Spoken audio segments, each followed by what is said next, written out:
Hello my dear friends, હું નિમિષા પ્રજાપતિ તમારું સ્વાગત કરું છું મારા કિચનમાં. આજે આપણે બનાવીશું એકદમ ટેસ્ટી અને સ્વાદિષ્ટ લીલા ચણાનું શાક.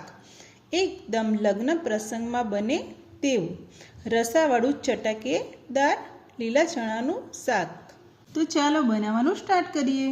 શાક બનાવવા માટે 250 ગ્રામ લીલા ચણા લઈ લઈશું અને તેને ફોલી લઈશું. હવે ચણાને કુકરમાં એડ કરી 2 થી 3 બટાકા એડ કરી 2 ગ્લાસ પાણી અને મીઠું ઉમેરી બાફી લઈશું. ચણા અને બટાકા બફાઈ ગયા છે. તો હવે એક વાસણ લઈ તેની અંદર 3 ડોકલી તેલ એડ કરી તેલ ગરમ થાય એટલે તેની અંદર 1 ચમચી જીરું, અડધી ચમચી હિંગ, આદુ મરચાં લસણની પેસ્ટ, તમાલપત્ર, આખું લાલ મરચું, ડુંગળીની પેસ્ટ નાખી તેને ગુલાબી થાય ત્યાં સુધી સાતળવાની છે. ડુંગળી મેં 2 નંગ લીધી છે. હવે આપણે તેમાં ટામેટાની પેસ્ટ એડ કરી તેને પણ સાતળી લઈશું. ટામેટા મેં 2 નંગ લીધા છે.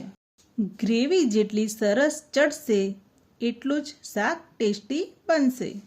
તેલ છૂટું પડવા લાગ્યું છે એટલે આપણે બધા સૂકા મસાલા ઉમેરી દઈશું. 1 મોટી ચમચી મરચું, અડધી ચમચી હળદર, 1 ચમચી ધાણા જીરું, સ્વાદ અનુસાર મીઠું એડ કરી સારી રીતે બધા મસાલાને હલાવી દઈશું. તેની અંદર 1 ચમચી જેટલો ગરમ મસાલો એડ કરીશું.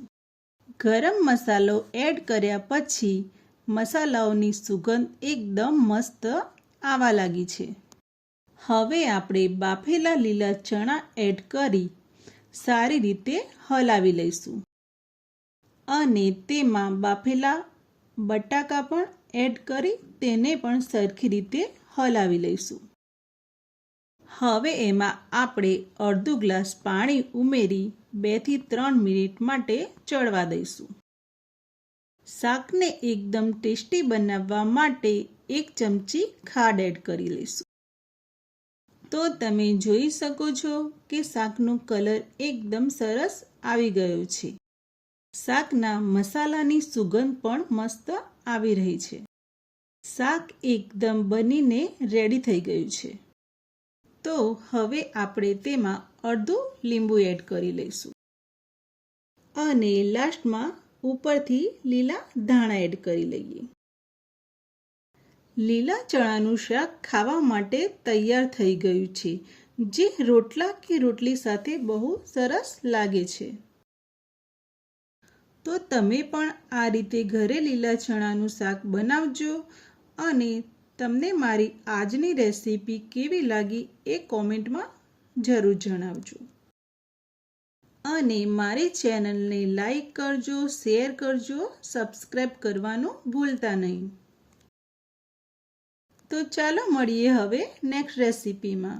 જય શ્રી કૃષ્ણ.